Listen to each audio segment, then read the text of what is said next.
السلام عليكم ورحمة الله تعالى وبركاته. مرحبا بكم في حلقة جديدة من سلسلة شنو ندير.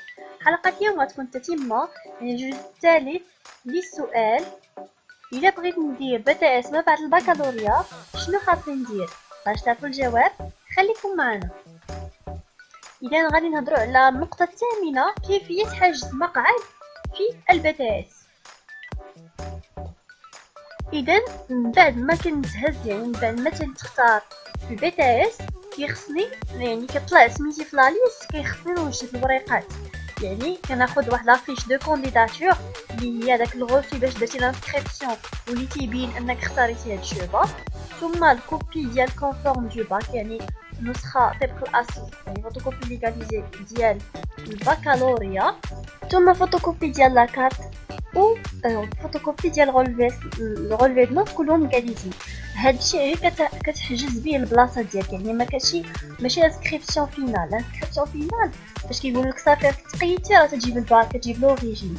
هذا غير باش تحجز به البلاصه ديالك. كيفاش كتكون الطريقه سهله؟ نهار كطلع لك السميه ديالك راه كتشوفها في السيت ولا كتشوفها المهم غادي نوريكم المواقع اللي غادي تشوف فيهم الريزلطه. تيطلع لك اخر اجل باش انك تمشي، وتيحطوا لك حتى الوقت اللي خصك تمشي فيه. كتشوف داك الوقت كتهز دوك الوريقات كتمشي، وفي السيتيت راه تلقى هاد الوريقات كتهزهم كتمشي لتما وكتجلس. كيعيطوا عليك، الا عيطوا عليك راه تياخذوا من عندك الغوتي هذا، تيعطيوك واحد الديلي كتجيب فيه الوريقات لوريجين، ثم راه كتحجز بلاصتك اوفيسيالمون.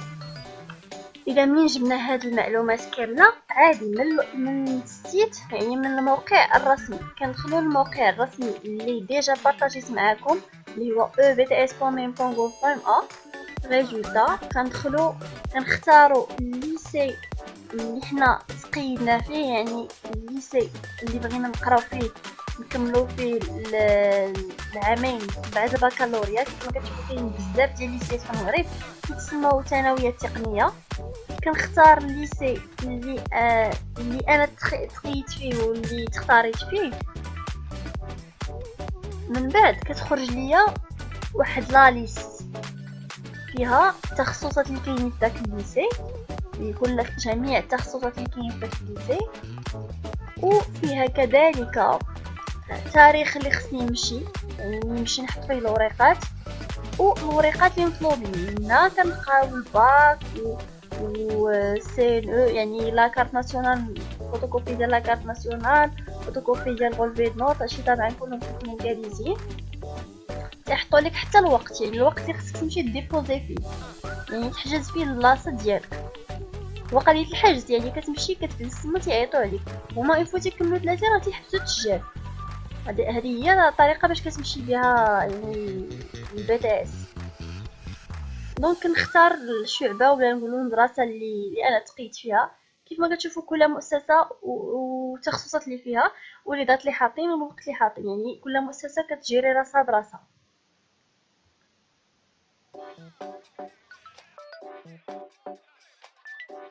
وغتلاحظوا انه بين مؤسسه ومؤسسه كاين اختلاف الوثائق المطلوبه، واختلاف اون جينيرال هادو هما الوراق اللي خصك تدي معاك.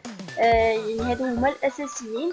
طلبوا منك مثلا تقرا مزيان كيكون عندك كلشي، طلبوا منك اكثر فراه كتقرا. مهم المدرسه اللي تقيتي فيها راه كتقرا دوك الوراق اللي طالبين منك وكتقيد.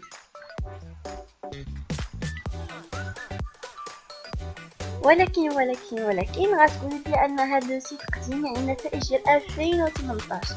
بطبيعه الحال اكيد المشكل اللي غادي نلقاو في لو سيت انه بعض المرات ما كيتاكتواليزاش، ما كيتجددش. نقدروا نلقاو فيه معلومات قدامين حتى في النتائج، حتى في جميع الحالات كنلقاو هذا المشكل مع لو سيت. داكشي علاش غادي نحط لكم لو سيت اللي غادي تلقاو فيه المستجدات ديال 2020. غادي تلقاو الرابط ديالو في صندوق الوصف. كتختاروا هو ساهل، كتختار المؤسسه اللي تقيتي فيها بحال السيت ديال BTS اوفيسيال. كتختار الشعبه، كدير بحث رقم تلميذ كيخرج لك السميات. تما كتشوف السميه ديال وكتشوف الرقم ديال النهار اللي خصك تمشي. كتكون لا دات في الفوق كيقول لك اخر اجل للايداع. تاسعا غادي نهضروا على المجالات العامة المتوفرة في البي تي اس، يعني المجالات اللي تقدر دير، التخصصات اللي تقدر تخصص فيهم في البي تي اس. عندنا 3 ديال المجالات معروفين.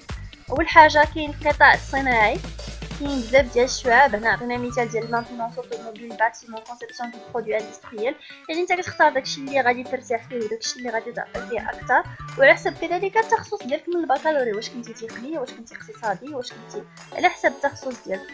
كاين القطاع الثاني واللي هو القطاع التجاري.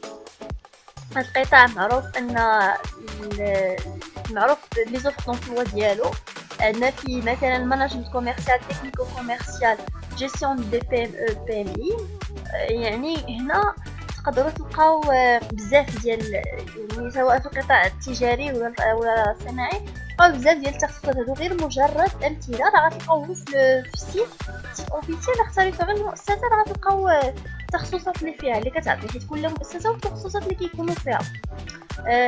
مجرد انك كتختار داكشي اللي بغيتي وكتقيد فيه، كيكون عندك الحق غالبا تسجل بجوج ديال الشعاب، وفي الاخر فاش كتهز كتختار وحده فيهم. واخر حاجه كيكون هو القطاع الخدماتي، بحال مثلا الماناجمنت توريستيك، القطاع ديال السياحه راه معروف، والاوديو فيجوال. يعني هنا كيما قلت لكم كيبقى الاختيار ليك، وداكشي اللي بغيتي وداكشي فاش غترتاح وداكشي اللي غادي تعطي فيه اكثر واكثر.